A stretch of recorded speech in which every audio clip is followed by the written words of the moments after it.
절대쌍교 고룡 원저 제57장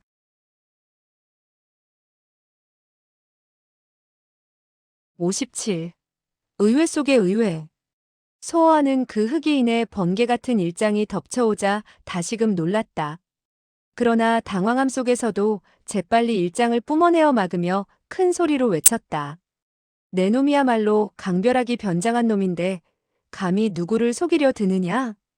그 흑의인도 그와 똑같은 말로 외쳤다. 내 놈이야말로 정말 강별하기 변장한 놈인데 누구를 속이려는 것이냐? 그러자 소호하는 대노하여 더욱 큰 소리로 외쳤다. 내 놈이 강별하기 아니면 누구냐? 역시 흑의인도 똑같이 받았다. 내 놈이 강별하기 아니면 누구냐? 소호하는 눈을 굴리며 잠시 침묵을 지키다가 무엇인가를 생각해내고는 급히 큰 소리로 욕설을 퍼붓기 시작했다. 강별학, 이 악당 같은 놈아. 개만도 못하게 자기의 조상을 모독하다니. 너는 정말 인간의 탈을 쓴 짐승이다. 그는 강별하기 이름 있는 사람이기에 필시 자신을 욕하지는 못할 것이라고 생각하여 일부러 이렇게 욕설을 뿜어냈던 것이다. 그러나 뜻밖에도 그 흑의인도 똑같은 욕설을 퍼부었다. 강별학, 이 악당 같은 놈아, 개만도 못하게 자신의 조상을 모독하다니. 너는 정말 인간의 탈을 쓴 짐승이다. 소호하는 이 말을 듣자 껄껄 웃었다. 자기의 계획대로 들어맞아가기 때문이다. 내가 설사 내 놈의 본색을 드러나게 할 수는 없을 망정 내 놈 스스로가 내 자신을 욕하는 것을 들으니 10년 묵은 체증이 확 내려가는 것처럼 시원하구나. 하하하. 참으로 웃기는구나. 이 세상에 자기 자신을 욕하는 추잡한 인간도 있으니 말이다. 그 흑의인도 그와 같이 껄껄 웃으며 말했다. 내가 설사. 그 역시 소호아가 한 말을 한마디도 빠짐없이 되풀이했다. 이렇게 서로 욕설을 퍼붓는 그들은 보기엔 둘 다 강별학이 아닌 것 같았지만 분명히 그들 중 한 명은 강별학일 거라는 확신을 남궁류 등 그곳에 있던 사람들은 느낄 수 있었다. 그러나 누가 진짜 강별학인지 그들로서는 분간할 수가 없었다. 이때 모용산산이 입을 열었다. 강별학의 무공은 강남 무예계의 제1인자라 하는데 틀림없는 말이겠죠? 모용쌍이 그녀의 말을 받았다. 그렇다. 이들 중 무공이 더 뛰어난 자가 필시 강별학일 것이다. 그녀들은 다시금 입씨름이 한창인 흑의인과 소호아에게 눈길을 돌렸다. 그리고는 매우 유심히 그들이 행하는 무공을 바라보았다. 권과 발을 휘날리고 있는 그들은 비단 공력이 매우 깊었을 뿐만 아니라 초식 또한 극히 괴이하고 치밀했으며 변화 또한 엄청났다. 모두 절정의 고수들이었던 것이다. 소호하는 그녀들의 말을 듣고 자신의 실력을 감추고 싶었지만 한편으론 그러다가 상대방에게 당할까봐 실행할 수도 없었다. 흑의인도 당연히 그와 똑같은 생각을 했을 것이다. 그들은 한동안 격투만 할 뿐 여전히 승부의 판가름을 내지는 못했다. 그저 한 차례의 와지끈 우지직하는 소리가 연거푸 들려왔을 뿐이었다. 무슨 물건이든지 그저 그들의 권풍에 스치기만 하면 즉시 산산조각이 나는 것이었다. 그곳에 있던 사람들은 이 광경을 보고 놀라움을 금치 못했다. 심지어 그들의 권풍을 이겨낼 수 없다는 생각까지 들었다. 그들은 계속 싸움을 하면서 사당 밖으로 나왔다. 그리고는 점차 사당에서 멀어져 갔다. 그들은 둘 다 남에게 자신들의 정체를 밝히고 싶지 않았기 때문에 당연히 남궁류 등 사람들의 눈에서 벗어나고 싶었던 것이고 점점 멀어져 가는 것은 그들이 암묵적으로 합의한 사항이었다. 그들의 초식은 여전히 거센 것이었지만 사실은 둘 다 더 이상 결투하고 싶어 하지는 않았다. 이렇게 되자 둘은 약속이라도 한 듯 제각기 뒤로 곤두박질하며 동쪽과 서쪽으로 나뉘더니 즉시 몸을 감추었다. 그 흑의인은 도망하면서도 자신의 체면을 차리려는 듯 큰 소리로 외쳤다. 강별학, 오늘은 비록 너를 놓아주겠지만 훗날에 다시 내 손에 걸리면 절대로 용서하지 않겠다. 소호아도 도망가는 한편 큰 소리로 말했다. 강별학, 그것은 바로 내가 하고자 했던 말이다. 두 사람의 달아나는 신법은 모두 번개를 방불할 만큼 신속했다. 모용상 등이 쫓아왔을 때 그들은 이미 10여 장 달려나가 있었고 또 그들이 양쪽으로 갈라서 도망치기 때문에 더욱이 누구를 쫓아야 할지 몰랐다. 바로 이때 수풀 속에서 갑자기 한 인형이 달려나와 소어와의 길을 막았다. 그는 소어와를 가리키며 괴상한 웃음을 지었다. 이놈이 바로 강벼락이다. 이놈이 진짜 강벼락이란 말이다. 그의 얼굴을 본 소어와는 놀라는 한편 대노한 음성으로 말했다. 내 놈이 미쳤느냐? 그 사람은 다름 아닌 손인불릭이란 칭호를 받고 있는 백계심이었던 것이다. 백계심은 그의 앞을 막아서며 껄껄 웃음을 터뜨렸다. 미치기는 누가 미쳤다는 것이냐? 내 놈 강벼락이 정말 미친 모양이구나. 내 녀석은 살고 싶지 않느냐? 내 놈은 해동약도 필요 없단 말이지. 흥, 누가 누구의 생명을 살린단 말이지. 내 놈이 나에게 골탕을 먹였으니 당연히 나도 너에게 골탕을 먹여주어야 이치에 맞지 않겠느냐? 이렇게 말한 그는 갑자기 뒤로 곤두박질하면서 다시 숲을 속으로 사라져버렸다. 어느덧 모용자매 일행이 사방을 포위하며 소어와를 에워쌌다. 이때 모용상이 대노한 음성으로 외쳤다. 강벼락, 만약 이번에 또다시 너를 놓친다면 내 성을 갈겠다. 소어와는 발을 구르며 안타까워했지만 현실은 냉혹했다. 누가 강벼락이란 말이오? 공연히 생사람 잡지 마시오. 만약 내가 강벼락이라면 즉시 날벼락을 맞고 죽겠소. 모용산산이 눈썹을 치켜세우며 으르렁댔다. 당신이 강벼락이 아니라면 왜 달아나는 것이죠? 이 말을 들은 소어와는 멈칫했다. 이 말은 그를 더 이상 변명하지 못하게 했다. 모용상은 그가 응답하지 않자 즉시 소리쳤다. 그렇다. 내 놈이 만약 강벼락이 아니라면 왜 우리에게 얼굴을 내밀어 보이지 않는다는 거냐? 그녀들은 흑이인에게 당한 경험이 있기에 입으로는 말하고 있었지만 손에 쥐고 있던 장검으로 연거푸 공격을 뿜어냈다. 그녀들의 공격은 매우 악독하고도 거셌다. 소어와가 빈정거리며 입을 열었다. 나도 당당한 사내대장부인데 어찌 너희 여자들에게 얼굴을 함부로 만지게 한단 말이냐? 옛말에 남자의 얼굴 위에 황금이 있고 여자의 손에는 똥물이 있다는데 내 얼굴에 어찌 똥물을 묻힐 수 있단 말이냐? 그는 다급한 나머지 나오는 대로 아무 말이나 짓거렸다. 그가 이렇게 말한 목적은 다만 그녀들의 부하를 도두려는 의도에서였다. 그래야만 자신에게 도망갈 기회가 생길 것이라고 느꼈기 때문이다. 과연 모용상이 대노하며 노여움이 가득한 표정으로 응수했다. 닥쳐라. 내 놈이 감히 누구 손에 똥물이 있다는 것이냐? 아마 내 놈의 얼굴에는 똥벌레가 기어다니는 모양이구나. 소선녀도 이런 욕설을 퍼붓는 데는 빠지지 않았다. 내 놈이 그저 내 손에 걸리기만 해라. 당장 변소 안으로 집어넣어 줄 테니까. 그러나 소어와의 얼굴엔 다시 장난기가 가득한 웃음기가 어렸다. 설사 변소 안으로 빠져들어갈 망정 너희 여자들에게 얼굴을 만지게 할 수는 없어. 이때서야 그들은 그의 목적을 알아차렸다. 그녀들은 더 이상 그의 말에 대꾸하지 않았다. 다만 고인옥만은 매우 순진한 사람이었기에 여전히 그의 목적을 알아차리지 못하고 참다 못해 입을 열었다. 나는 여자가 아니니 나에게 조사를 받지 않겠습니까? 원래 당신은 여자가 아니었군요. 난 또 당신이 저 여인들의 여동생인 줄 알고 착각했잖아요. 소어와도 이렇게 말은 했으나 자기 말이 우스웠던지 웃음을 터뜨렸다. 그의 입가에 웃음기가 채 사라지기도 전에 쫙 하는 소리가 들려왔고 그의 상의 앞가슴 쪽이 찢어져 나갔다. 만약 그의 무공이 많이 진보되지 않았었다면 아마 그는 창자가 튀어나왔을 것이다. 그러나 그는 여전히 태연하게 계속 짓거렸다. 상대방을 미칠 지경으로 화나게 해야지만 자기가 살아나갈 희망이 있다는 것을 잘 알고 있는 까닭이었다.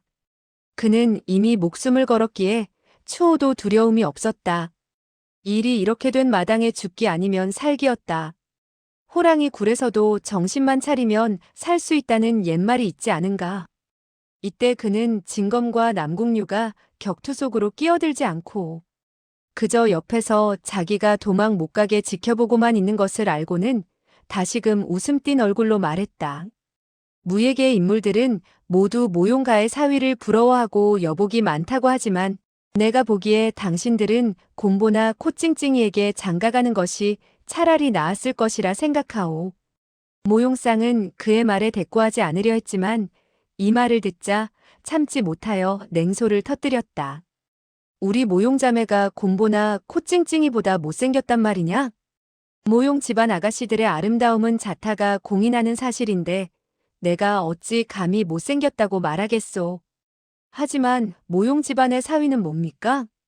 여편네가 암탈같이 울고불고하며 남과 싸움을 하고 있는데 옆에서 보고만 있으면서도 감히 한마디도 못하니 말입니다. 그토록 여편네를 무서워한다면 무슨 재미로 이 세상을 살아간단 말이오? 만약 내가 모용 집안의 사위였다면 벌써 자살을 했어도 몇 번은 했을 것이오. 그가 이렇게 매우 재미있다는 듯 약을 올리는 동안 그의 어깨에 또다시 일검이 가해졌다. 비록 그 일검이 뼈를 상하게 할 정도는 아니었지만 겁날이 스쳐 지나가자 역시 긴 상처가 나타났고 붉은 피가 어깨를 완전히 적셨다. 침묵으로 일관하던 진검이 냉소를 터뜨렸다. 난 처음부터 너에게 협공하고 싶지는 않았었다. 그러나 내가 정그토록 원한다면 소원을 들어주지. 그는 말을 마치자마자 재빠르게 삼검을 뿜어냈다. 그의 그 삼검은 매우 거세고도 맹렬했다. 그것은 바로 모용자매의 부족한 점을 보충한 것이었다. 소호아가 약을 올리고자 했던 계책은 상대방을 화나게 하지 못했을 뿐만 아니라 도리어 또 다른 한 명의 강적을 자기에게 공격하도록 만들었으니 참으로 그의 실책은 컸다. 그는 처음부터 이들을 당해내기는 어렵겠다고 느꼈었다. 그런데 막상 이들이 합세하여 공격하자 더욱 난처한 입장에 처하게 되었다. 그는 속으로만 발을 동동 굴렸을 뿐이지 입은 쉬지 않고 부하를 도두는 말을 짓거려댔다. 남궁류, 너는 왜 한몫 끼지 않느냐? 혹시 너의 무공이 너무나도 저속하여 내놓을 만한 것이 못 되어서 그러냐? 너는 오직 내 여편네의 힘을 믿고 무예계를 돌아다니는 모양이지? 이 말을 들은 남궁류의 얼굴색은 자연 크게 변했고 노여움으로 음성조차 떨려왔다. 복결부사, 풍시 중독 환조. 그가 혈도 이름을 부르는 소리가 채 끝나기도 전에 이미 세 자루의 검이 그가 부른 위치를 향하여 덮쳐왔다. 쉭하는 소리와 함께 소어하는 환조혈에 또다시 일검을 맞았다. 검붉은 피가 그의 상처에서 흘러나왔다. 남궁류는 비록 몸이 허약해 남과 격투할 수는 없었지만 무예계에서 역사가 가장 깊은 남궁세가의 어린애라도 남보다 뛰어난 견식을 지니고 있는데 하물며 역대 독자인 남궁류였으니 실력은 말할 것도 없었다. 그는 제3자의 입장에서 지켜보고 있었기 때문에 당연히 더욱더 정확하게 판단할 수 있었다. 그러므로 그가 불러낸 혈도들은 자연히 소어아가 피하기 힘든 곳들이었다. 소어아는 크게 당황했다. 심지어 약을 올리는 것마저 잊어버렸다. 이때 남궁류가 혈도 이름을 다시 불렀다. 운문룽부, 음시양구 승부, 쉭, 쉭, 쉭 하는 소리와 함께 삼검이 뻗쳐나갔다. 또다시 소어아의 승부열이 일검을 맞았다. 흥, 내가 부르는 대로 내가 미리 방어하면 되지 않겠나? 소어아는 이렇게 생각을 했다. 그러나 그는 남궁류가 부르는 위치를 분명히 들었는데도 이상하게 피하지 못했다. 옛말에 당사자보다 방관자가 더욱 정확하게 볼 수 있다고 했다. 그러므로 장기나 바둑을 둘 때 훈수하는 것을 가장 싫어한다. 흔히 제3자의 훈수도 승부의 판가름이 나곤 하는 까닭이었다. 장기나 바둑을 둘 때도 그러는데 하물며 피비린내 나는 혈전이었으니 말해 무엇하리. 남궁류는 남과 격투할 수는 없었지만 견식과 보는 눈은 그 어떤 절정 고수 못지않게 정확했다. 그는 소어아가 뿜어내고자 하는 초식을 환히 알 수 있었으니 그가 불러낸 위치는 당연히 소어아의 허점이었다. 이때 남궁류가 다시금 입을 열었다. 유문통곡. 부해귀래 용천. 그 용천열은 발바닥 밑에 위치한 것이었다. 그러므로 그의 이러한 부름을 들은 소어와는 멈칫했다. 내 놈들의 검이 설마 내 발밑을 적중할 수 있단 말이냐? 이때 모용산산의 검이 그의 부해, 귀래의 양혈을 향해 지쳐들어왔다. 본래 그는 그 검을 피할 수 있었지만 다른 검들이 그의 피할 길을 막았다. 그는 다급한 나머지 정확하게 판단해보지도 않고 재빨리 검을 쥔 모용산산의 손목을 걷어찼다. 이리하여 그는 모용산산의 공세를 물리칠 수 있었다. 그러나 바로 그 틈을 이용하여 모용쌍의 검이 덮쳐왔고 쉭 하는 소리와 함께 마침내 그의 용천열에 적중했다. 소어와는 두터운 가죽 신발을 신고 있었기 때문에 이 일검은 그에게 별로 큰 상처를 주지는 않았다. 그러나 그는 전신이 오싹함을 느꼈고 또한 어느 결에 식은땀이 흘러나왔는지 목욕이라도 한 듯 온몸이 축축했다. 남궁류는 여전히 차분한 음성으로 계속 혈도의 이름을 불러갔다. 신당 심수 위중 음곡. 결분. 소어와는 더욱 정신을 바짝 차려 결분혈을 방비했다. 그렇건만 등이 서늘해지면서 회양혈에 또다시 일검을 맞았다. 그는 비록 협공을 하지는 않았지만 사실은 어떠한 고수가 그를 협공한 것보다 더욱더 무서운 위력을 나타내고 있었다. 이쯤 되자 소어와는 한숨을 내쉬며 거의 체념하듯 중얼거렸다. 나는 이제 끝장인가 보구나. 그가 살려는 생각을 막 포기하려는 순간 갑자기 먼 곳에서 모용구매의 비명과 외침이 아울러 들려왔다. 사람 살려. 강벼락. 내 이 악당 같은 놈아.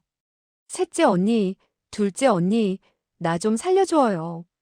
외침 소리는 점점 멀어져 갔다. 모용산사는 그 음성을 듣자 즉시 당황한 빛이 얼굴에 확연히 드러났다. 큰일 났다. 우리가 구매를 홀로 사당에 놓아두었군요. 모용쌍도 발을 구르며 안타까워했다. 구매가 왜 따라오지 않았단 말이냐? 소선녀도 놀라움이 가득한 음성으로 말했다. 강벼락이 그쪽에 있나 보군요.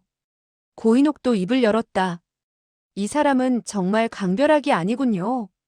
제각기 한마디씩 던진 그들은 곧 모용구매의 비명소리가 들려온 곳으로 나는 듯 달려갔다. 단지 남궁류만이 남았다. 그는 갑작스레 소어와에게 읍을하며 공손히 한마디 했다. 죄송하게 되었습니다. 소어와의 입가에 쓰디쓴 미소가 번졌다. 천하의 공처가 중에서 당신이 아마 1인자일 것이요. 당신 같은 사람은 정말 어떤 여자와도 살 수 있을 것입니다. 그러나 남궁류는 조금도 화나지 않은 듯 엷은 미소까지 지어가며 말을 받았다. 귀하께서는 참으로 훌륭한 무공을 지니고 있군요.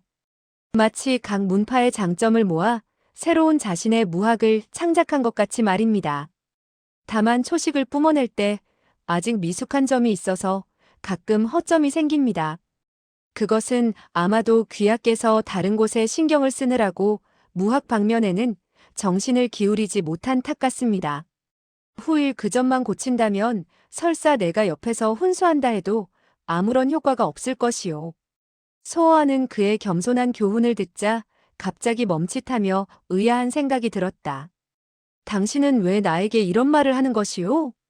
남궁류는 여전히 엷은 미소를 지었다. 그것은 귀하께서 강벼락이 아닌 까닭이요. 강벼락이 초식을 뿜어낼 땐 절대로 귀하같이 서툴지는 않을 터이니 말입니다. 소어와는 대노했다. 당신이 벌써 그 점을 알아차렸으면 왜 일찍 말하지 않았소? 불초는 이미 그 점을 알고 있었소. 그러나 귀하의 정체를 알고 싶은 욕망에서 말하지 않았던 것이요. 지금 구매가 또다시 강벼락에게 납치당했으니 당연히 그 욕망을 희생할 수밖에 없죠. 그는 다시금 읍을 한 후 신법을 펼치더니 나는 듯 모용상 등의 사람들을 쫓아갔다. 남궁류의 모습이 완전히 사라진 후에도 소어와는 여전히 그가 한 말을 되풀이해 생각했다. 생각하면 생각할수록 깊은 뜻이 숨겨져 있다고 느껴졌다. 아마도 귀하께선 다른 곳에 신경을 쓰느라고 무학 방면에는 정신을 기울이지 못한 듯 소호아는 한숨을 내쉬며 조용히 중얼거렸다. 그의 이 말은 정확히 내 단점을 지적했구나. 보아하니 무림세가의 후예라 과연 남보다 뛰어난 알력을 지니고 있다. 너무 그들을 얕봐선 안 되겠다. 한동안 넋을 잃은 사람처럼 남궁류가 사라진 곳을 멍하니 보고 있던 그는 천천히 앞을 향하여 걷기 시작했다. 빨리 손님 불리기 백계심을 찾아서 복수하려는 생각이 굴뚝같이 일어났다. 이렇게 걷는 동안 그는 갑자기 백계심의 행동이 조금도 두려워하지 않았다는 데 머물렀다. 백계심은 어째서 갑자기 죽음을 두려워하지 않았지? 심지어 해독약도 필요 없다고 하니 말이다. 또 모용구매는 어떻게 된 것일까? 왜 갑작스레 내 편을 들어주었을까? 그녀는 정말 강별학에게 납치당했을까? 이렇게 생각하던 그는 아무래도 이해할 수가 없었고 도대체 어떻게 된 노릇인지 알 수가 없었다. 사람들이 그녀를 찾지 못했는데 그녀는 어째서 나타났을까? 매우 이상스럽게 나타났으니 말이다.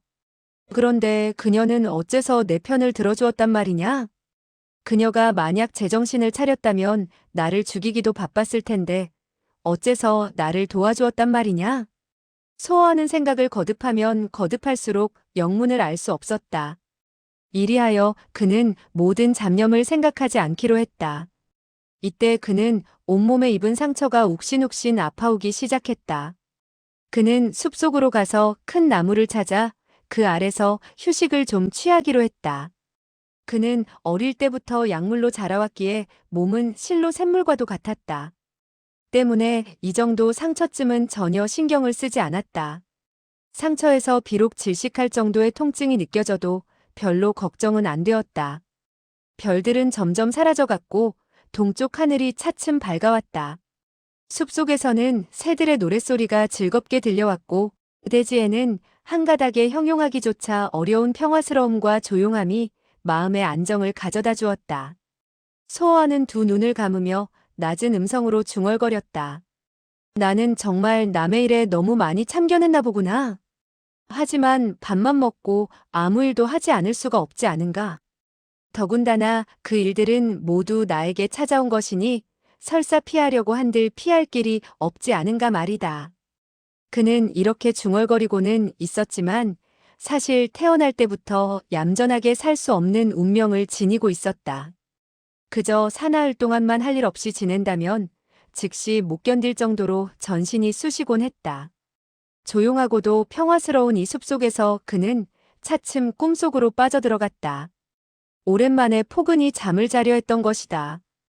그러나 그는 휴식을 취할 운명이 아닌지 갑자기 외침소리가 그를 잠에서 깨어나게 했다. 소호아, 소호아, 당신은 어디에 있나요? 소호아는 재빨리 땅바닥에서 일어났고 쓰디쓴 미소를 지으며 혼잣말을 했다. 또 나에게 일이 찾아왔구나. 그런데 이 사람은 누굴까? 내가 숲속에 있는 것을 알고 있으니 말이다. 이때 그 사람의 외침소리가 다시 들려왔다. 소호아, 나는 당신이 숲에 있는 것을 알고 있으니 어서 나오셔요. 당신에게 중요한 이야기를 해드려야 해요. 왜 아직도 나오지 않는 거지요? 음성의 주인공은 모용구매 같았다. 소호아는 크게 기뻤다. 그는 만면에 희색이 가득했다. 만약 정말 모용구매라면 참으로 잘 온 것이다. 그렇지 않아도 그녀를 찾으러 갈 참이었자는가. 그는 기댔던 나무 위로 재빨리 몸을 숨겼다. 이때 산발한 채 아침 안개를 받으며 구름을 타고 내려온 여신같이 살며시 찾아온 여인은 틀림없는 모용구매였다. 소호아는 나무 위에서 내려와 그녀 앞으로 뛰쳐나왔다. 이봐. 모용구매는 두 손으로 가슴을 쓰다듬으며 매우 놀란 듯 두 눈을 동그랗게 떴다. 당신이 또 나를 놀라게 하여 기절시키려는 모양이지요? 소호아는 그녀를 유심히 바라보더니 웃음 띤 얼굴로 입을 열었다. 잠시 동안 보지 못했더니 소전은 더욱 아름다워진 것 같소. 모용구매는 더욱 애교 있는 미소를 지어 보였다. 잠시 동안 못 보았더니 당신도 역시 더욱 준수해진 것 같아요. 하! 모용구매도 그런 말을 할 줄 알고 또한 애교를 부릴 줄 알다니 참으로 기적이라 아니할 수 없군요. 여인이라면 모두 애교를 부릴 줄 압니다. 다만 여자들은 상대를 봐서 애교를 부릴 뿐이지요. 소저는 이제 나를 죽이고 싶지 않습니까? 여자의 마음은 갈대 같다는 말을 못 들었어요? 소어와의 입에서는 이름 모를 한숨이 새어나왔다.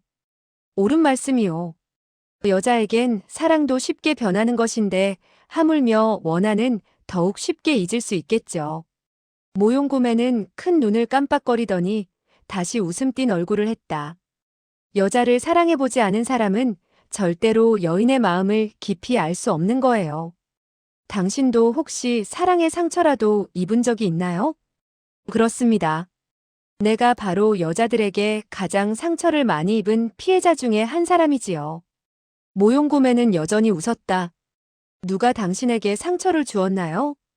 혹시 그 철소저가 아닙니까? 철소저란 세 글자를 들은 소어와의 가슴은 칼로 후벼 파듯 아픔을 느꼈다. 그는 큰 소리로 그녀의 말에 부정이라도 해야 시원할 것 같았다. 아니요. 그렇다면 누구죠? 소어와는 두 눈을 부릅뜨고 그녀를 노려보았다. 바로 모용구매요. 갑자기 모용구매는 미친 사람처럼 깔깔 웃었다. 내가 언제 당신에게 상처를 주었나요? 소어와의 눈에서 빛이 번쩍거렸다. 그는 입을 쫑긋하며 또박또박 말했다. 당신은 모용구매가 아니오. 모용구매는 크게 웃음을 터뜨렸다. 내가 모용구매가 아니라면 누구요? 당신은 혹시 미친 것이 아니오? 나마저 몰라보니 말이에요. 소어와는 여전히 두 눈을 부릅뜨고 그녀를 한참이나 뜯어보더니 드디어 껄껄 호탕스러운 웃음을 웃었다. 나는 절대로 당신이 아닐 것이라 생각했지만 그래도 틀림없는 당신입니다. 도대체 내가 누구라는 말씀이지요? 소어와는 갑자기 그녀의 손을 잡아쥐며 기쁨이 가득한 목소리로 목맨 듯 외쳤다. 도교교, 도고모죠. 그렇죠? 그 모용구매란 여인은 두 눈을 부릅뜨고 한참이나 그를 바라보더니 그제야 입을 열었다. 내 녀석은 참으로 총명하구나. 너에게 들키고 말았으니 말이다. 이 천하에서 내 변장수를 알아볼 수 있는 사람은 아마 너밖에 없을 것이다. 저도 알아본 것은 아닙니다. 다만 저는 속으로 이 모용구매는 진짜 모용구매가 아닌데 그러면 누가 이토록 똑같이 변장할 수 있을까? 하고 생각했을 뿐입니다.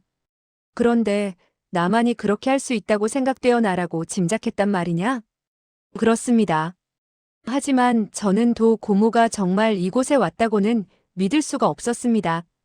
도 고모가 악인곡에서 나올 줄이야 저는 꿈속에서도 생각지 못했으니까요. 이 소리를 들은 도교교의 입에서 한숨이 새어나왔다. 그러더니 그녀는 천천히 입을 열었다. 천하에 미처 생각지 못하는 일들은 한두 가지가 아니란다.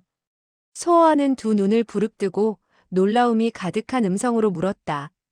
도 고모도 한숨 쉴 때가 있다니 정말 미처 생각지 못했습니다. 고모는 무엇 때문에 악인곡에서 나왔으며 또한 어떻게 저의 일을 알고 모용구매로 변장하여 저를 구했습니까? 정말 아무리 생각해도 그 영문을 모르겠군요. 그는 이해할 수 없는 일이 너무나도 많아 단숨에 모두 물어보았다.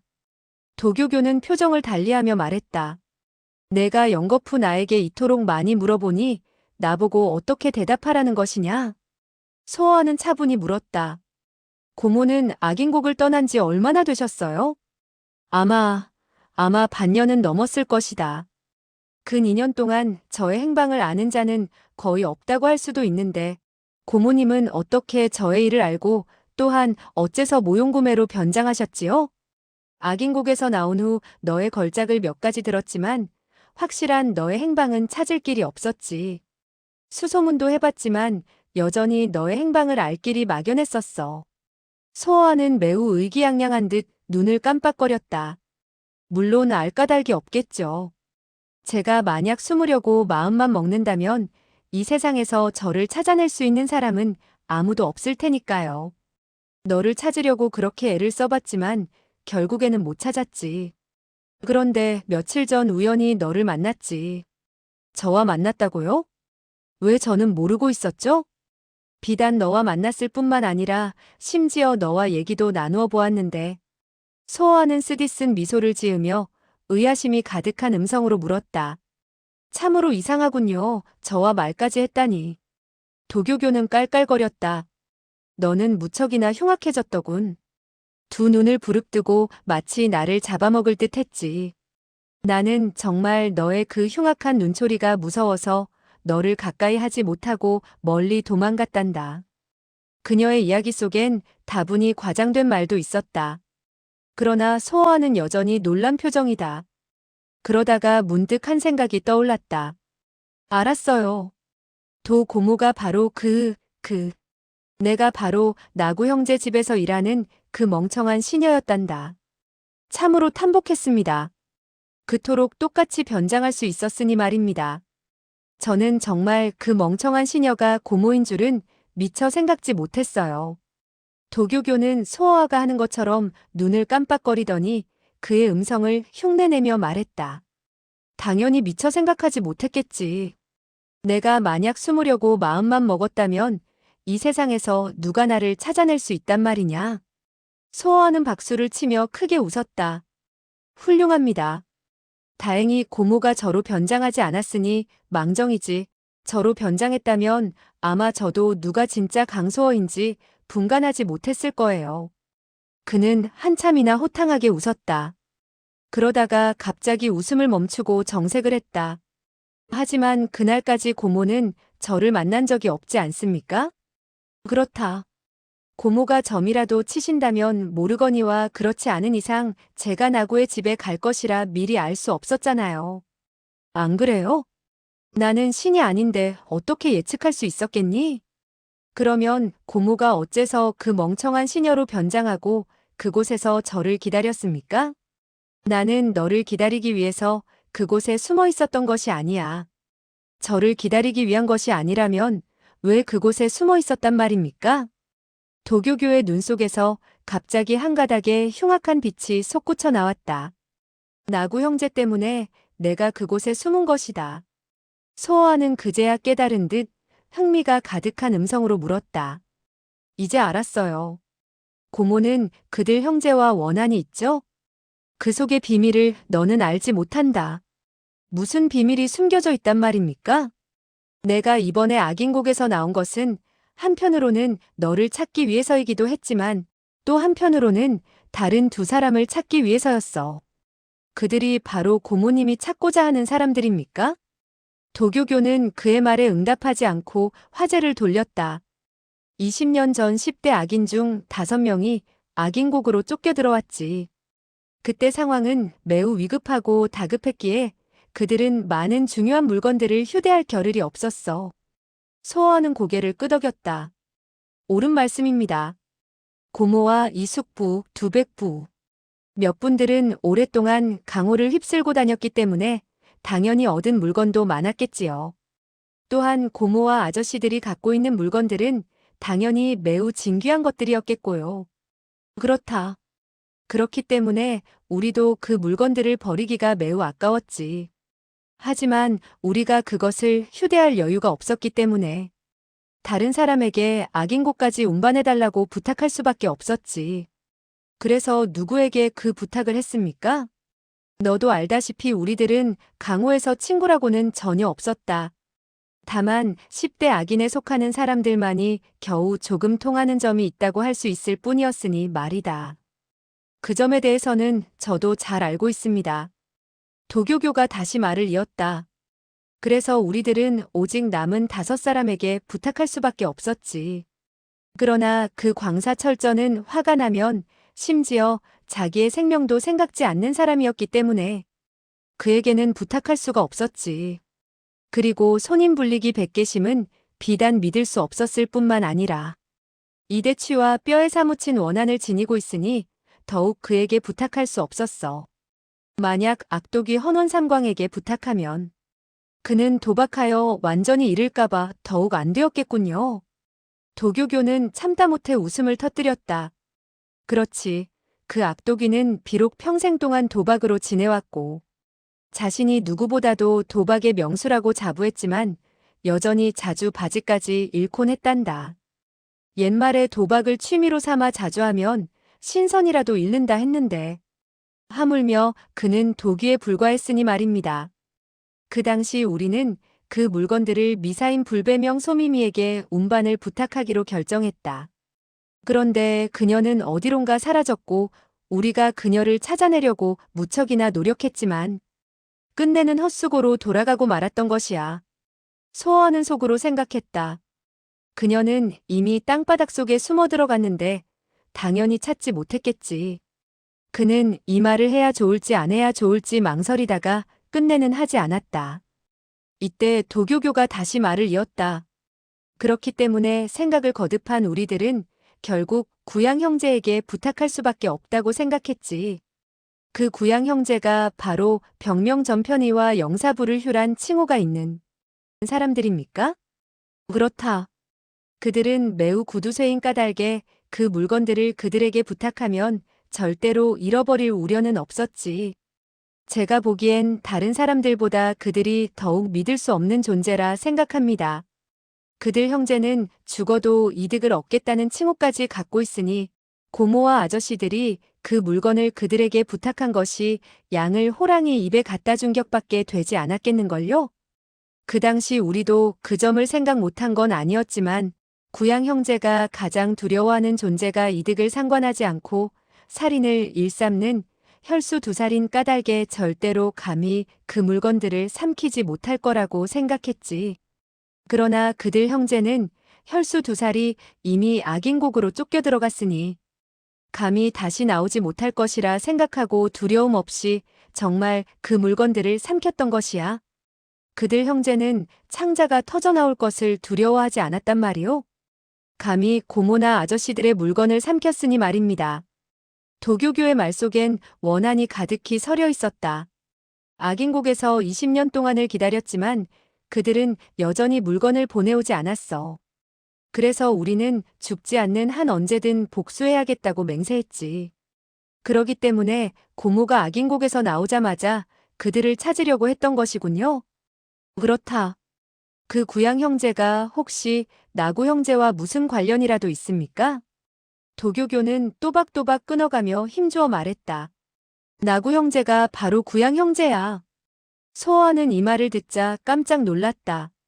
어쩐지 그들의 수단이 악독하다 했죠. 저는 벌써 그들의 정체를 의심했습니다. 그러나 제가 알기로는 그들의 생김새가 구양 형제와는 조금도 닮지를 않았는데 어떻게 된 것이죠?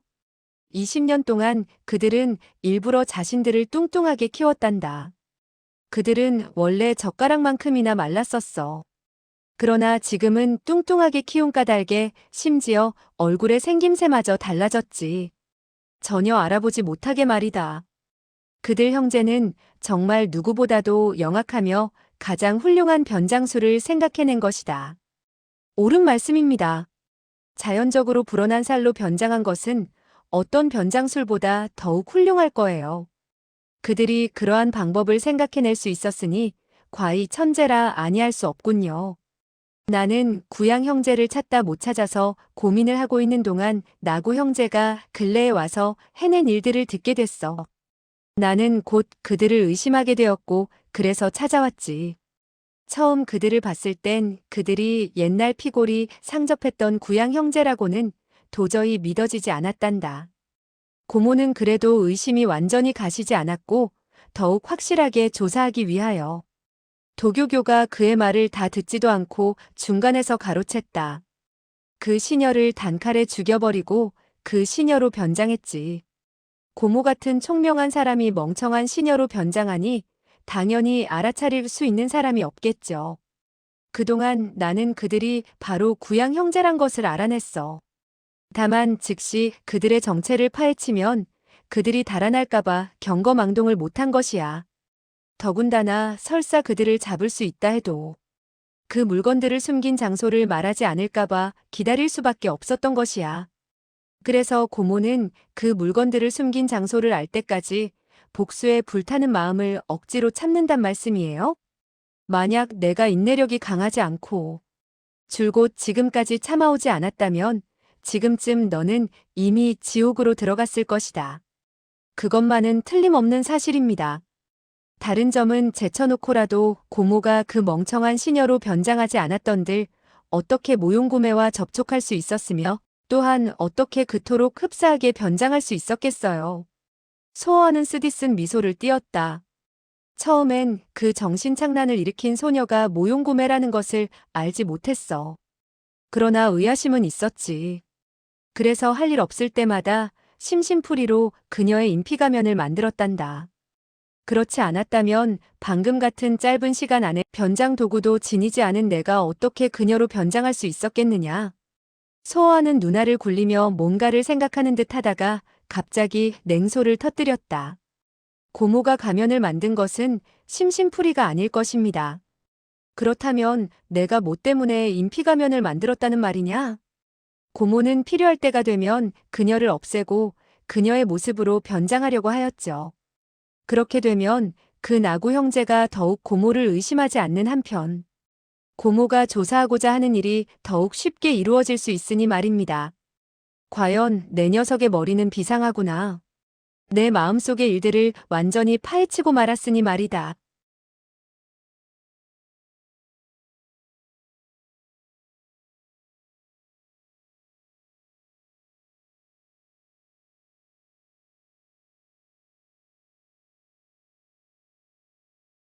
절대쌍교 고룡 원저 제58장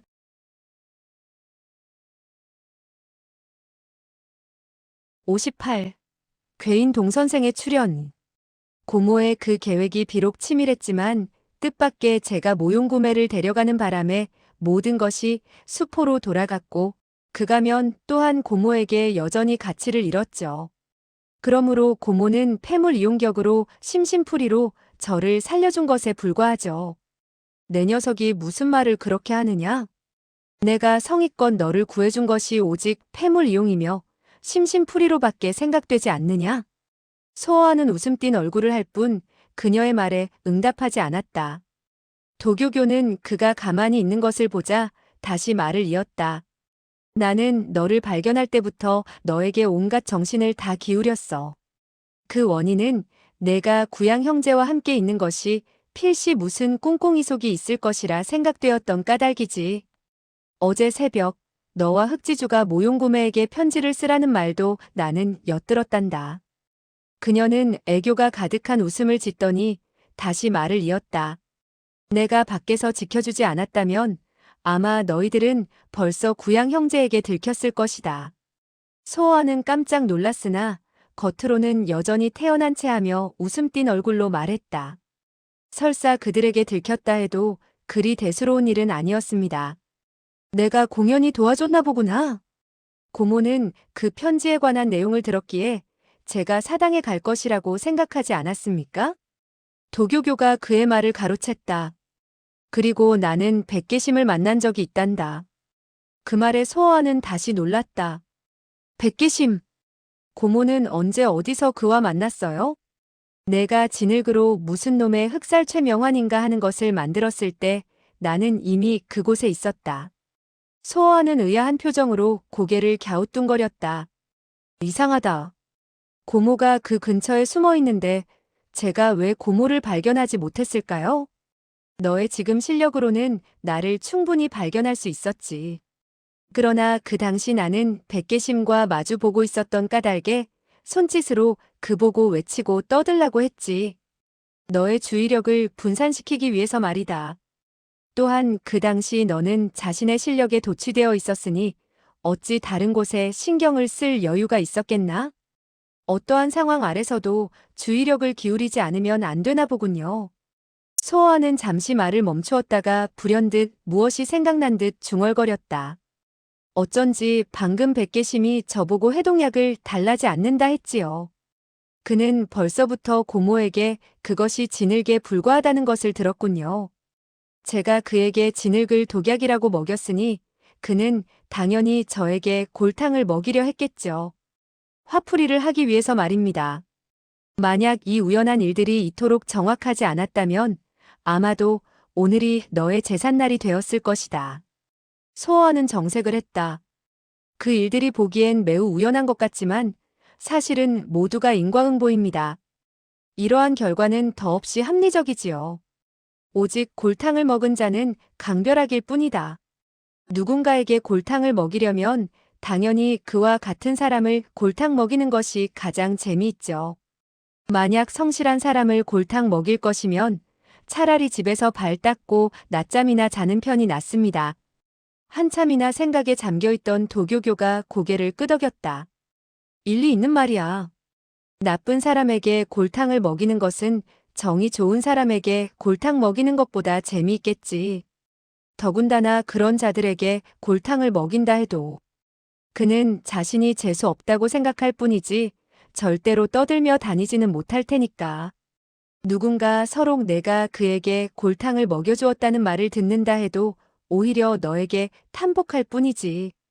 결코 복수할 사람은 없을 터이니 말이다. 소어와의 입가엔 기쁜 웃음꽃이 활짝 핀 듯했다. 그러므로 고모도 저와 같이 그저 나쁜 사람에게만 골탕을 먹여주고 좋은 사람에게는 그냥 놓아두세요. 비단 남에게 골탕을 먹이는 것은 흥겨움을 느낄 수 있을 뿐만 아니라 남에게 복수를 당할까봐 숨어 살 필요도 없으니 이 얼마나 재미있는 일입니까? 이 한마디는 도교교를 축혀주는 말이기도 했지만 따끔한 충고이기도 했다. 소어와는 개면적은 듯 웃으며 말을 이었다. 그런데 고모는 도대체 무엇 때문에 악인곡에서 나왔습니까? 저는 여전히 알 수가 없군요. 도교교는 다시금 한숨을 내쉬었다. 천하에 미처 생각지 못하는 일이 한두 가지가 아니란다. 똑같은 말을 그녀는 두 번이나 계속했고 또한 할 때마다 한숨이 저절로 나오는 듯 했다. 소어와는 문득 뭔가 생각난 듯 급히 물었다. 혹시 악인곡에 무슨 예측할 수 없는 큰 사고가 발생한 게 아니에요? 누가 아니래. 그녀의 말은 거의 체념에 가까웠다. 소어와의 얼굴색이 크게 변하며 놀란 기색이 역력했다. 그 사고가 고모로 하여금 악인곡에서 나오게 했으니 필시 매우 엄청난 것이겠군요. 정말 매우 엄청난 사고였지. 소어와는 조급한 마음에 견딜 수 없어 다그쳐 물었다. 도대체 무슨 사고예요? 빨리 말씀해 주십시오. 도교교는 천천히 입을 열었다. 너는 이때 갑자기 쉭 하는 가벼운 소리가 들려왔고 따라 한 인형이 나뭇가지 위에서 뛰어내려오며 큰 소리로 외쳤다. 너희들이 이곳에 있는 줄도 모르고 내가 얼마나 찾았다고. 그 사람은 다름 아닌 흑지주였다. 소어와는 놀라운 표정이었으나 웃으며 말했다. 너로구나. 왜 이제야 왔느냐? 조금 전에 참으로 많은 재미있는 일들이 발생했었는데 너는 하나라도 구경했니? 하마터면 영영 너희들과 만나지 못할 뻔했다. 소어와는 그제야 비로소 그의 반짝거리던 비단 옷이 진흙으로 범벅이 되고 머리도 헝클어진 것을 보았다. 너는 어쩌다가 이 모양이 되었느냐? 흑지주는 원망스러운 음성으로 말을 받았다. 내가 나보고 전하라는 그놈의 편지가 아니었으면 무엇 때문에 이 꼴이 되었겠느냐? 그 편지가 어떻게 되기라도 했느냐? 내가 편지를 가지고 남궁류의 집에 막 도착했을 때 그 집에는 아무도 없었어. 그래서 나는 살며시 집 안으로 들어가 편지를 책상 위에다 놓았지. 그의 말이 끝나기도 전에 소어와는 벌써 안타까움이 가득한 표정으로 발을 굴렸다. 너는 무엇 때문에 집 안까지 들어갔느냐? 그저 편지만 집 안에 던져놓으면 되지 않았겠니? 그들이 데리고 다니던 시녀가 이미 남에게 잡아먹혔는데 자신의 거처를 아무나 드나들도록 소홀히 하는 사람이 어디 있겠어? 흑지주의 입가에 쓰디쓴 미소가 번져나왔다. 내가 너무 경솔한 탓으로 그 점을 미리 깨닫지 못했다. 내가 편지를 책상 위에다 놓자마자 갑자기 한 가닥의 긴 채찍이 나에게 휘날려왔고 내 손에 쥐어있던 편지를 빼앗아갔다네. 그래서 나는 나의 경솔함을 깨닫고 급히 도망가려고 작정했지. 그러나 벌써 창문과 대문 앞은 사람들로 가로막혀 있었지. 그들이 집을 비워놓은 것은 바로 너로 하여금 방으로 들어가라는 것이다. 생각해봐라. 그렇지 않고서야 어찌 남궁류와 모용쌍이 사는 방을 남이 마음대로 드나들 수 있도록 놔둔단 말이냐? 흑지주는 소어와의 탓하는 소리에 크게 노했다. 나는 평생 동안 떳떳이 살아왔는데 그런 교활한 계책을 어떻게 알 수 있단 말이냐? 그래. 내가 잘못했다. 너는 성인군자라서 그런 속임수를 알 까닭이 없지. 흑지주는 그제야 비로소 화가 가라앉는 듯 다시 말을 이었다. 그 당시 나는 크게 당황한 나머지 그냥 뚫고 나가려 했지. 그러나 사방의 창문과 대문을 가로막은 자들은 모두 뛰어난 무공을 지니고 있었어. 특히 암기를 퍼붓는 수법은 더욱 절묘해서 비단 뚫고 나갈 수 없음은 물론 심지어 그들 손에 잡히기 일보 직전이 되었다네. 그들이 그 편지를 본 이상 당연히 너를 놓아줄 리 만무하지. 그런데 그들은 너의 정체를 알고 싶은 까닭에 너에게 중상을 입히지는 않았겠지. 나도 그들이 그저 내 정체를 알려고 할 뿐이지 나를 죽일 생각이 없다는 것을 눈치챘어. 그들의 암기는 나의 치명적인 위치에 가해지지는 않았어. 그렇지 않았다면 나는 벌써 그들 소나기에 들어갔을 거야. 모용가의 암기는 정말 소문대로 대단한 위력을 지니고 있었나 보구나. 그런데 너는 그들의 포위망 속에서 빠져나올 수 있었으니 그들보다 실력이 더욱더 뛰어났다고 할 수 있지 않겠는가? 그러나 흑지주의 입에서는 긴 한숨이 새어나왔다. 만일 나 혼자의 힘이었더라면 도망 나온다는 것은 어림도 없었다. 그렇다면 누가 너를 도와주기라도 했단 말이냐? 내가 그들에게 잡히기 바로 일보 직전에 갑자기 한 사람이 날듯이 집 안으로 들어왔지. 고인옥의 가전 신권도 무예계에서는 매우 알려진 것이고 나 자신의 무공 또한 뛰어났는데 그 사람이 그저 옷소매를 가볍게 흔들었을 뿐인데 고인옥은 벌써 나가자빠졌지. 이 말을 들은 소호와는 더욱 놀라지 않을 수 없었다. 그 사람은 도대체 누군데 그토록 뛰어난 무공을 지니고 있단 말이냐? 그처럼 뛰어난 무공을 난 평생 본 적이 없어. 심지어 꿈에서도 그토록 무서운 무공을 지니고 있는 사람이 있다고 생각하지 않았어. 내가 그토록 탐복하는 걸 보니 정말 무서운 무공을 지니고 있나 보구나. 그 사람은 그저 옷소매를 가볍게 몇 번 흔들거렸지. 그러자 암기들이 도리어 뿜어낸 사람들을 향하여 덮쳐갔어. 그들이 뿜어낼 때보다 더욱 거센 힘을 지니고 말이다. 그들은 모두 깜짝 놀라서 자기들의 암기를 피하기에 바빴지. 바로 그때 그 사람은 나를 겨드랑이 밑에다 끼고 밖으로 나는 듯이 솟구쳐갔어. 그렇게 말한 그는 부끄러웠던지 쓰디쓴 미소를 짓다가 말을 이었다. 그의 겨드랑 밑에서 나는 꼼짝도 할 수 없었지. 그때 그는 가볍게 몸을 솟구쳤는데 벌써 7, 8장 밖으로 날아갔다네. 구름을 타고 하늘을 나는 것 같았어. 너는 점점 더 신기하게 얘기를 해나가는구나. 이 세상에서 그토록 뛰어난 경신수를 지닌 자가 어디 있단 말이야? 흑지주는 정색을 하며 말했다. 지금의 너는 그 사실을 믿지 못할 테지만 심지어 친히 목격한 나까지도 내 눈을 의심할 정도였어. 너 자세히 생각해 보아라. 만약 그 사람이 놀라울 정도의 뛰어난 무공을 지니지 못했다면 어찌 나를 겨드랑이 밑에다 낄 수 있단 말인가? 옳은 말이야. 너를 겨드랑이 밑에 낄 수 있는 사람은 이 세상에 정이 없다고 볼 수 있지. 하지만 그는 분명히 그렇게 했는걸. 지금 너는 그래도 그가 누군지를 모른다고 하겠지? 듣고 있던 도교교가 갑갑한 듯 드디어 참지 못하고 끼어들었다. 그 사람이 어떻게 생겼지요? 흑지주가 응답했다. 그 사람의 몸집은 별로 크지 않았지만 굉장한 힘을 지니고 있었어. 나는 그에게 차 한 잔씩을 시간밖에 끼어다니지 않았는데 온몸이 마비된 듯 꼼짝도 할 수 없었어. 도교교는 그 사람의 몸집이 별로 크지 않다는 말을 듣고서야 숨을 돌릴 수 있었다. 소호와가 계속 다그쳐 물었다. 그의 얼굴은 어떻게 생겼나?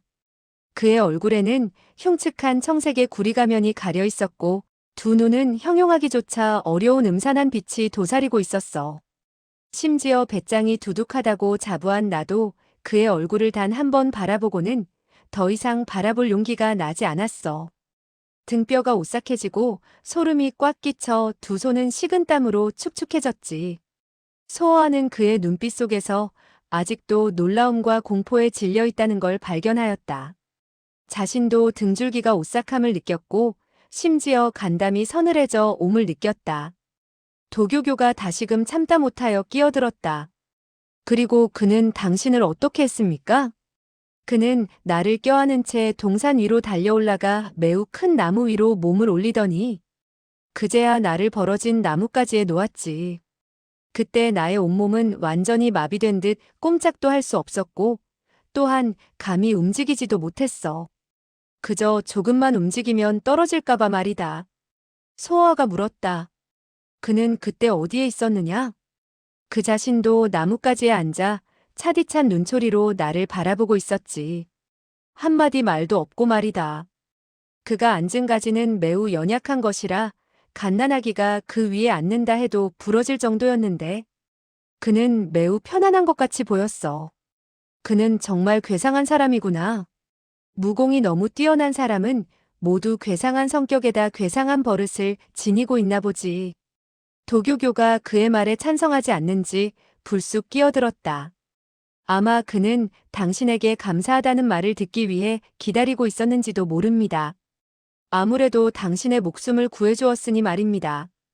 그 당시에는 나도 그에게 고맙다는 말을 하고 싶었지만 평생 동안 단 한 번도 남에게 도움을 받은 적이 없어서 정말 고맙다는 말이 나오지 않더군.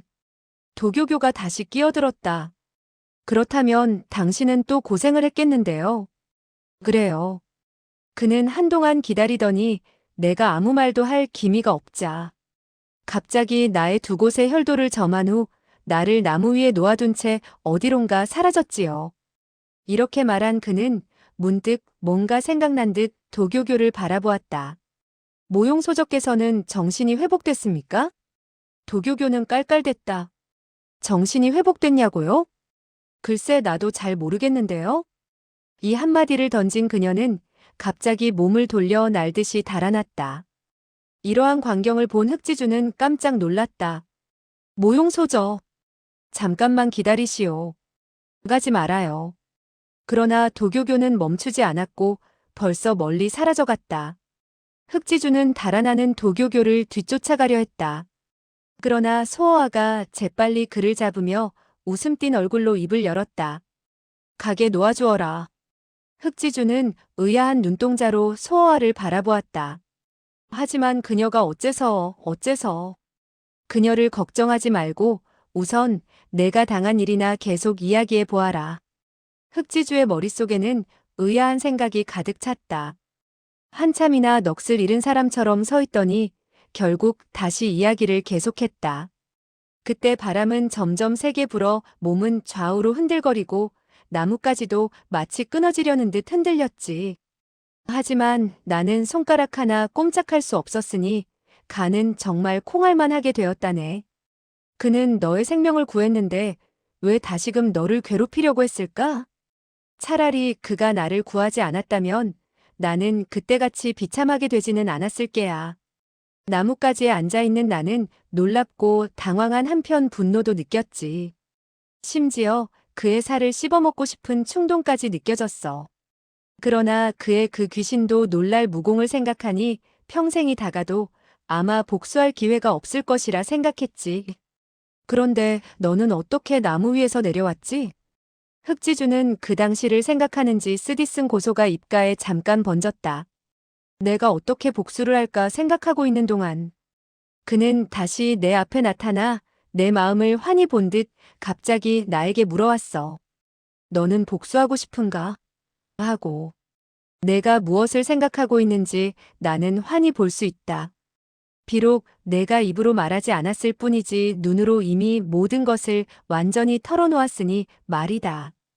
그가 나의 마음을 알았으니 나는 더욱더 악독한 눈초리로 그를 노려보았지.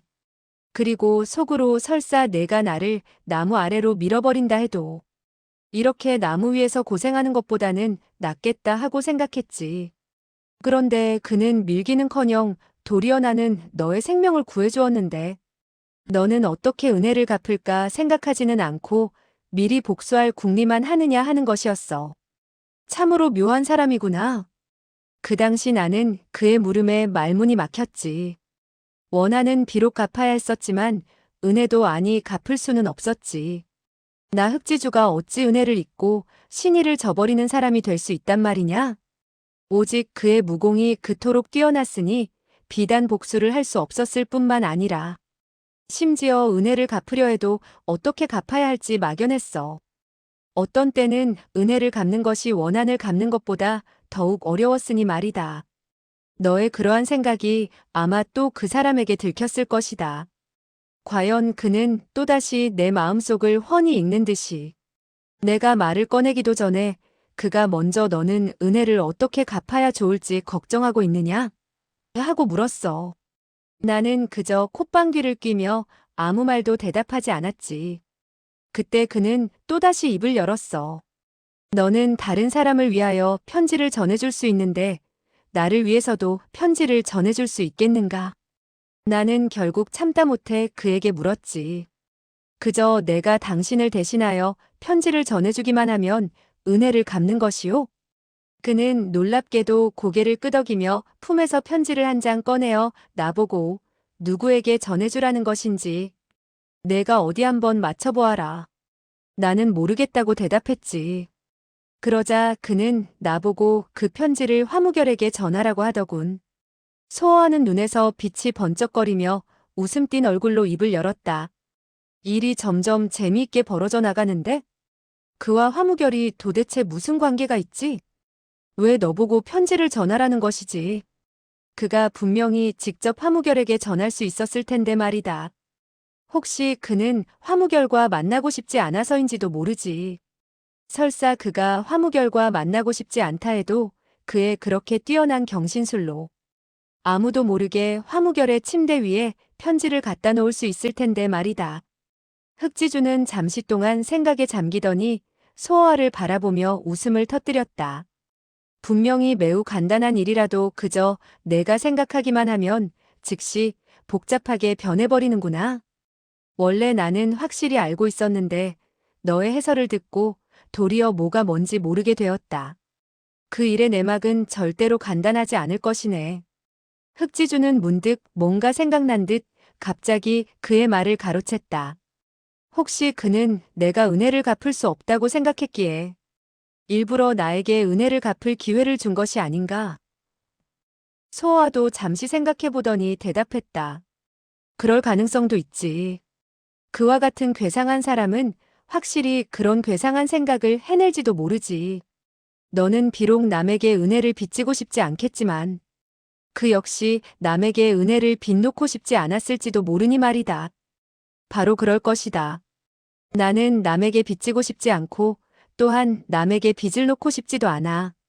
서로 빚지는 것이 없어야지만 거리낌 없이 마음대로 살 수 있으니 말이야. 만약 누가 나에게 은혜를 갚으려고 무척 노력한다는 것을 내가 안다면 나 역시 무척이나 괴로움을 느낄 테니까. 그렇다면 너희들은 똑같은 이상한 성격을 지니고 있나 보다. 어쩐지 그가 너를 구했다 했지. 그런데 그 편지에 무엇이 적혀 있는지 너는 보았느냐? 갑자기 흑지주는 노여움이 가득한 음성으로 외쳤다. 너는 나 흑지주를 남의 편지나 함부로 엿보는 사람으로 봤단 말이냐? 그가 나의 혈도를 풀어준 후 나는 즉시 그 편지를 화무결에게 갖다 주었지. 심지어 편지 봉투 위에 뭐라고 적혀 있는지도 보지 않고 말이다. 소어하는 웃음 띤 얼굴로 장난하듯 말을 받았다. 너는 과연 군자답구나. 그러나 화무결이 그 편지를 본 후 아무 말도 하지 않았다고 할 수는 없겠지. 내가 이렇게 조급히 너를 찾으려는 원인은 바로 화무결이 그 편지를 본 후 매우 이상한 말을 했기 때문이다. 흑지주의 말이 매우 진지해졌다. 소어하는 즉시 다그쳐 물었다. 그가 뭐라고 말했느냐? 그는 내가 강별학과 사귄 지는 비록 얼마 안 됐지만 이미 서로 매우 깊게 아는데 어찌 소문을 듣고 그를 악인이라고 취급하겠습니까? 그 선배님은 너무나도 괜한 걱정을 했습니다. 하고 말했어. 뭐? 그렇다면 그 괴인이 전한 편지가 강별학과 관련이 있단 말이지? 듣자 하니 화무결로 하여금 강별학이 좋은 사람이라고 믿으라는 것 같구나. 바로 그거야. 소어하는 눈썹을 잔뜩 찌푸렸다. 그 괴인이 도대체 누구란 말인가? 왜 강별학을 도와주려는 것이지? 화무결이 그러한 말을 하자 나는 즉시 그 선배님은 누구입니까? 하고 물어보려 했어. 하지만 화무결은 이미 먼저 나에게 물었지. 그 댁은 그 선배님을 친히 봤으니 참으로 영광이라 할 수 있습니다. 그런데 그분이 어떻게 생겼는지를 모르겠군. 그분은 얼굴에 혹시 청동 가면을 쓰고 있지는 않았습니까? 화무결도 그를 만난 적이 없었나 보구나. 그런 모양이야. 화무결은 그를 만난 적도 없는데 어찌 그의 말을 믿을 수 있단 말이지? 본시엔 나도 매우 이상하다고 여겼지만 나중에야 비로소 화무결이 강호에 발을 들여놓기 전에 이화궁 공주가 그에게 당부하기를 훗날에 만약 동선생이란 사람을 만나면 절대로 그의 말을 어겨서는 안 된다고, 또한 그 동선생이란 분이 무슨 말을 하든 간에 모두 믿어야 한다고 말했다더군. 그 괴인은 동선생이란 이름을 지니고 있구나. 참으로 그의 사람됨과 똑같은 괴상한 이름이로구나. 이화궁 공주가 또 말하기를 그 동선생이란 사람은 이 세상에서 가장 훌륭한 기인이라 하고 무공은 더욱 천하제일이라 했다는군. 심지어 이화궁 공주 자신마저 자기가 그 동선생에 비하면 아득히 떨어진다고 했단 말이야. 소호와의 얼굴색이 또 크게 변하며 놀라운 음성으로 물었다. 이화궁 공주같이 오만불순한 사람도 그런 말을 할 줄 안단 말인가? 만약 이화궁 공주마저 그에게 탐복했다면 그 동선생이란 작자의 무공은 확실히 무서울 정도로 뛰어나겠군. 흑지주는 한숨을 쉬어가며 말했다. 그러므로 그 동선생이란 작자가 강별학을 도와주고 있는 이상 내가 강별학을 이기는 것은 도저히 불가능하다고 할 수 있지. 소호와는 눈썹을 찌푸리며 잠시 동안 생각에 잠기더니 갑자기 얼굴을 달리하며 자기의 추리를 내세웠다. 내가 보기엔 그 동선생이란 작자가 필시 강별학을 도와주지 않을 것이라 생각되는데, 만약 그가 친히 도울 생각이 있었다면 절대로 화무결에게 그러한 편지를 띄우지는 않았을 터이고 더욱 너보고 갖다 주라고 하지도 않았을 것이다. 그러나 화무결은 그 동선생의 말을 완전히 들었으니 필시 끝까지 강별학을 도와줄지도 몰라. 그와 같은 인물이 강별학을 도와주고 있는 이상 너는 골치를 꽤나 썩힐 것이다. 그렇건만 소호와는 아무렇지도 않은 듯 담담히 웃으며 말했다. 그리 대수롭지도 않아. 흑지주는 두 눈을 부릅뜨고 한참이나 소호와를 바라보더니 갑자기 한마디를 던졌다. 잘 있거라. 그의 이러한 말을 들은 소호와는 급히 놀라며 물었다. 어디로 갈 작정이냐? 비록 은혜는 갚았지만 원하는 아직 갚지 않았다. 이 말이 떨어지자 소호와는 더욱 놀라서 물었다. 너는 그 동선생을 찾아서 복수할 셈이냐? 왜? 그러면 안 되나? 하지만 그의 무공이 나보다 뛰어나기에 나는 그것을 두려워하여 복수도 못한단 말이지. 흑지주가 약한 자에게만 강하고 강한 자에게는 약한 사람인 줄 알았는가 말이다. 아무리 그래도 너는 분명 그의 상대가 될 수 없잖느냐? 흑지주는 큰 소리로 외쳤다. 상대가 되지 않는다고 물러설 내가 아니다. 기껏해야 목숨 하나 잃을 뿐이지. 누구도 나 흑지주를 함부로 나무 위에 매달 수는 없다. 적어도 나는 그를 편안히 지내게 하지는 않겠어. 하고 외치면서 그의 몸은 이미 먼 곳으로 사라져갔다. 소호와는 쓰디쓴 미소를 그의 등 뒤에 쏘아보냈다. 이 녀석의 성질이 정말 개똥보다 더럽고 바위보다 더욱 단단한 고집불통이구나. 하지만 저 녀석의 귀여운 점이 바로 그런 점 아닌가. 지금 소호와에겐 또 다른 세 가지의 이해할 수 없는 일이 있었다. 첫째, 진짜 모용구매는 어디 갔단 말이냐? 둘째, 악인곡에서 도대체 무슨 엄청난 일이 발생했단 말인가? 셋째, 동선생이란 작자는 누구이며 강별학과 무슨 관련이 있고 또한 왜 강별학을 착한 사람이라고 말했을까? 이때 날은 이미 완전히 밝아 있었다. 소호와는 얼굴에 쓴 가면을 벗었다. 날이 밝은 상태에서 이대추의 얼굴로 남과 만나고 싶지 않았던 것이다. 그는 머리를 쓰다듬으며 수풀 속에서 걸어 나왔다. 그 문제들은 정말 그를 골치 아프게 했다. 그는 천하제일의 총명한 사람이 되는 것이 실로 쉬운 일은 아니라는 것을 새삼 깨달았다. 그는 고개를 갸우뚱거리며 쓰디쓴 미소가 번진 얼굴로 중얼거렸다. 누가 만약 천하제일의 총명한 사람이 되고 싶다면 아마 그는 바로 천하제일의 멍청한 놈일 것이다. 큰 길에는 행인들이 점점 많아졌다. 그런데 10중 8구는 모두 동쪽으로 가고 있었다. 또한 그들 모두가 무예계의 인물들인 것 같았으며 어떤 사람은 심지어 팔목에다 검은 헝겊을 메고 있었다. 하지만 그들의 얼굴에는 흥분한 빛들이 가득 차 있었고 입으로는 무언가 중얼거리고 있었다. 소어하는 그들이 바로 어제 천양당에 가서 상을 치른 사람들이라는 것을 알 수 있었다. 그들이 팔목에 검은 헝겊을 메고 있는 것은 철무상의 죽음을 슬퍼하는 뜻에서인 것 같았다. 저들은 도대체 어디로 가고 있는 것일까? 왜 모두 얼굴에 기쁨이 가득 차 있을까? 저들이 무슨 이야기를 나누고 있는 것일까? 바로 이때 갑자기 기이하고도 장식이 화려한 포장마차 한 대가 나는 듯이 달려와 벼랑간 소어의 옆에서 멈추었다. 그리고 마차 문이 열리면서 여인이 밖으로 얼굴을 내밀고 조급함이 가득한 음성으로 외쳤다. 빨리 올라타! 햇볕이 그녀의 얼굴을 비추었다. 그녀의 용모는 매우 밝고 아름다웠지만 피부는 보기에 극히 거칠었다. 그녀는 바로 모용구매로 변장한 도교교였다. 제 아무리 뛰어난 변장술이라도 변장한 후에 피부는 여전히 거칠게 보였다. 다만 웬만큼 주위에서는 발견할 수 없었을 뿐이다. 소어는 재빨리 마차 안으로 들어섰다. 마차 안의 장식은 더욱 화려했고 방석은 두텁고 부드러우며 컸다. 소어는 참지 못하여 말을 꺼냈다. 고모는 정말 방법도 많군요. 어디서 이 마차를 얻었죠? 도교교는 그의 말에 대답은 하지 않고 도리어 반문했다. 내가 한참이나 너를 기다렸는데 왜 이제야 왔느냐? 그 흑지주란 녀석과 무슨 이야기를 그렇게 오래 했느냐? 우리는 동선생이란 자에 관해서 토론하고 있었던 것입니다. 고모는 그의 이름을 들어본 적이 있습니까? 도교교는 놀라움이 가득한 음성으로 입을 열었다. 뭐라고? 그 녀석을 구한 자가 바로 동선생이란 말이냐? 고모도 그를 알고 있습니까? 도교교는 멈칫했다. 하지만 그녀는 즉시 큰 소리로 외쳤다. 나는 그런 사람을 모른다. 뿐만 아니라 처음으로 그런 이름을 들었다. 소어하는 그녀가 필시 무슨 사연을 숨기고 있다는 것을 알아차릴 수 있었다.